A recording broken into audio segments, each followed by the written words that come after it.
The only certainty is change. We are constantly changing things. We're constantly testing, learning. If it works, doubling down. For us right now, and I was saying this to Stuart before, but I feel like there's a bit of a macro trend that is really creating a lot of headwind for e-commerce.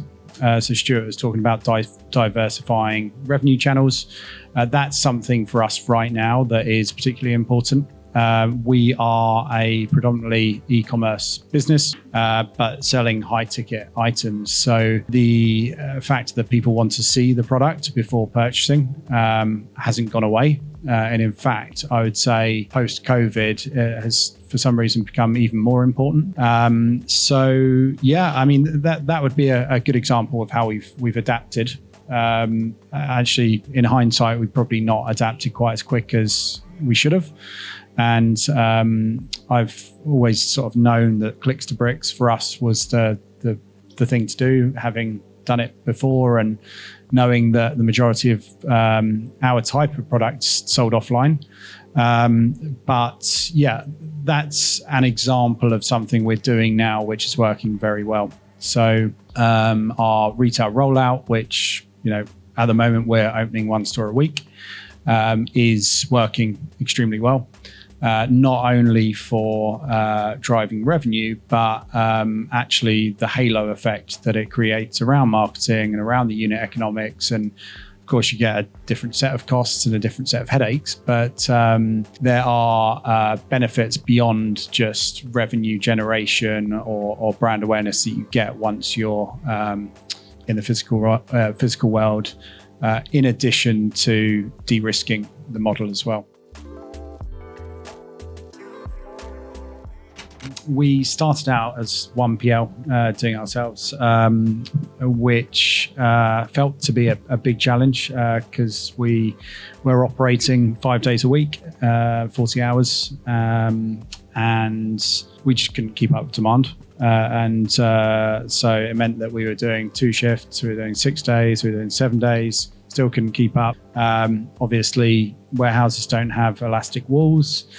Thought, well, we're good at brand, product, and e-commerce. We're not warehousing providers. We're not, finance people, and we should outsource it. Yeah, I'm not sure that was the right decision, to be honest. We and I won't name names because it was a fantastic service, but we. In hindsight, spent far too much on warehousing. We went from not having enough stock to actually having far too much stock, and the stock turn not being as fast as we thought it would be. Cover going through the roof, not being a handful of weeks, but being quite a bit more than that. So then we started paying a lot to just store it in the UK. And on the one hand, that was sort of okay because everyone was having supply chain issues and was struggling to get any product to customers, full stop.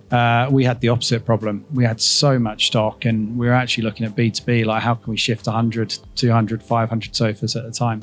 So we have actually moved 3PL supplier now, who are a lot cheaper, still offer a very good service. Yeah, I guess we probably should have shopped around a little bit more and still haven't cracked it, but forecasting has literally been our biggest headache for the last 3 years. It's, forecasts are always wrong, but you'd hope it would be, 5%, 10%, but, through COVID, it was a lot more than that, feast and famine.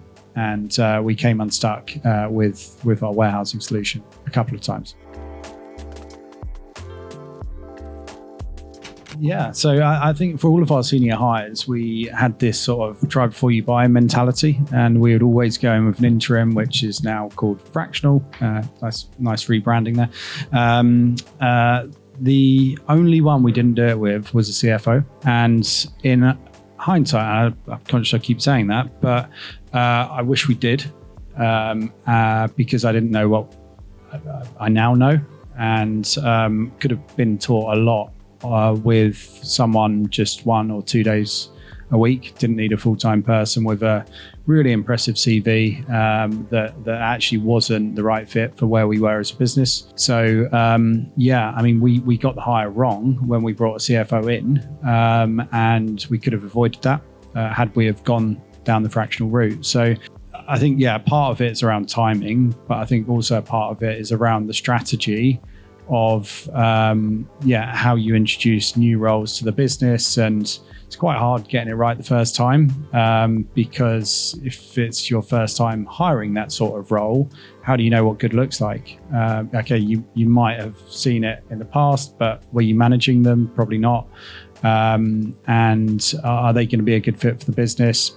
Who knows, 50-50 probably. I would say our best hires have been the ones that we've done it on either a fractional basis, part-time, or we've done it as a fixed-term contract. Going into it and being really honest and saying, look, we both need to see if it works on both sides. If it does, brilliant. If it doesn't, we've tried. I think beyond just the affordability of it, there are more benefits.